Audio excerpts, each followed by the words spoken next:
Hello, everyone. Good morning. It is time for our next Small Business Spotlight. I have an incredible guest with me here today.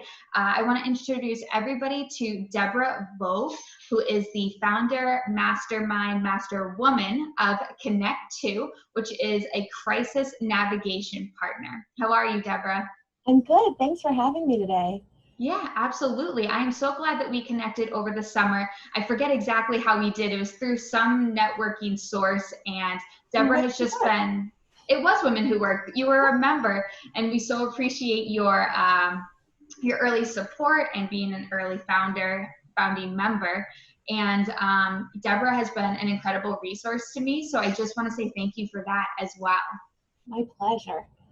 And I do want to jump right into you and your business and what you do at Connect2. So I just first want to start by, asking you what inspired you to start your business. Okay. There's so much I can say about this, but a little bit of background. I studied psychology undergraduate, and then I worked in organizational change and research on organizational behavior before I went to business school. And after I went to business school, I went to work for a consulting firm. And right before my first day, the consulting firm was sold. And a lot of people that I was excited to work with at the firm cashed out because it had been an employee-owned firm. So they were very excited. They went off to do their own things. And I wound up working in a part of the business that was not my dream to work in. But I was determined to do it. There was tons to learn.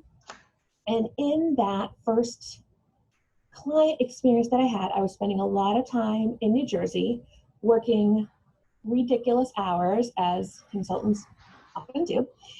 And I kept saying, I'm going to go visit my friend. I live like 12 minutes away. But I just kept working till the middle of the night, not seeing him. Long story short, right after I rolled off that project and onto another one, he got very sick. And 4 months later, from Thanksgiving, he had his first major symptom. 4 months later, he passed away. He was 30, I was 30. This was one of my best friends from high school. And I just kicked myself for all the time I could have seen him while he was healthy. I did spend a lot of time with him between November and March once he got sick. But I thought, oh my gosh, I'm 30 years old. He was 30 years old. If I suddenly have 4 months to live, doing what I'm doing with these people at these hours, under these circumstances, is not how I would want to spend the last 4 months of my life. Yeah. And not what I feel like I'm here in the universe to do. And so I had always planned to start my own coaching and consulting practice. I mean, always, since I was in business school, I had planned that I would do that eventually after consulting. But I decided to do it much sooner than I expected because I realized I had no time to waste and I didn't know what the future held. Yeah. So losing him really inspired me in that way and made me realize I want to have flexibility almost above all else. I want to make a difference for my clients, but I want to be able to do it in a way that works for me and the people that I love. And so those are the biggest reasons I decided to start when I did, even though I didn't really feel ready. Like, okay, now I've got all the information I could ever need. I've got all the skills. I am perfect as a coach and consultant. Let's go. I did not feel like that at all. And I was, in my early 30s. And that's how I got started. That's why I got started at that point. Wow, it's incredible. And, I just, first want to start by saying I'm so sorry to hear about your friend.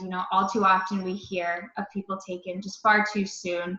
And it really does just, spark this internal reflection in people that, life is so short and we don't know what's going to happen. And it is so important to enjoy the work that you're doing so you can reflect back on that and know I didn't, spend my time doing something I didn't enjoy.